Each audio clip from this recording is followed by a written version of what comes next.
Mestni svetniki so se včeraj po temeljitem premisleku odločili, da vendarle o spremembah proračuna glasujejo po skrajšanem postopku.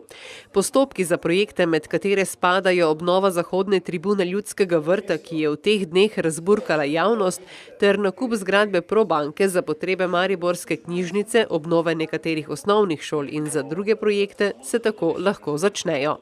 Poglejte, proračun ni samo Ljudski vrt, to, kar je bilo najbolj medijsko izpostavljeno, ampak je v bistvu upravljanje in pa delovanje, funkcioniranje celotnega mesta, celotne mestne občine v času enega leta. In seveda te spremembe, ki so zdaj bile pri rebalansu proračuna, so se najbolj dotikale številnih novih investicij, ki jih misli mestna občina in pa županova ekipa realizirati.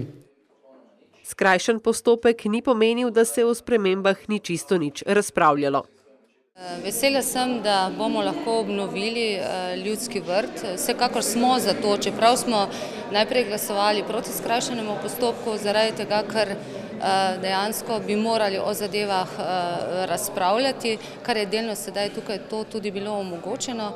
Sem še vedno mnenja, da si tudi ostali projekti zaslužijo svojo priložnost, sploh mariborska knjižnica, s katero se nekako ubadamo že dobrih 10 let, pa neuspešno, kakor tudi šole, kjer manjka v same investicije 18 milijonov evrov.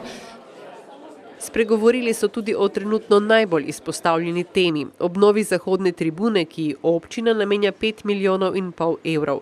Od tega bo 4,65 milijona evrov občina zagotovila s posojilom. Glasoval sem zato ker sem podprl med drugim tudi amandma, ki govori o sanaciji zahodne tribune Ljudskega vrta, ki bi morala biti sanirana že davno v preteklosti.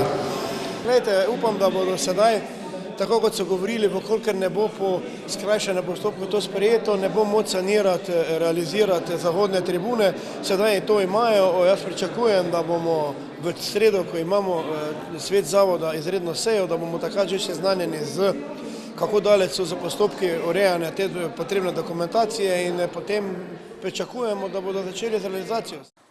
Že pred dnevi, pred prvo proračunsko sejo, nam je župan mariborske mestne občine pojasnil, kako bi lahko celostno rešili vprašanje prenove Ljudskega vrta.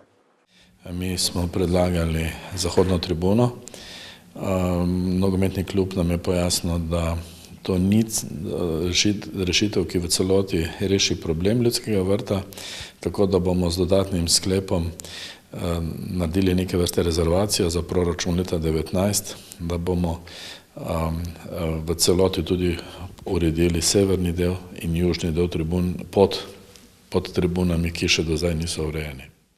Po dveh sejah, burnem odzivu javnosti, politikov, predvsem pa pristašev mariborskega ponosa, nogometa, so pogoji za adaptacijo zahodne tribune in prenovo Ljudskega vrta vzpostavljeni. Se pa začenja trdo delo, da bodo smeli cilji tudi uresničeni. Seveda tisti nenogometni. Za te je pristojen klub. In prav je, da mu mesto zagotovi dostojne pogoje za nove evropske pravljice.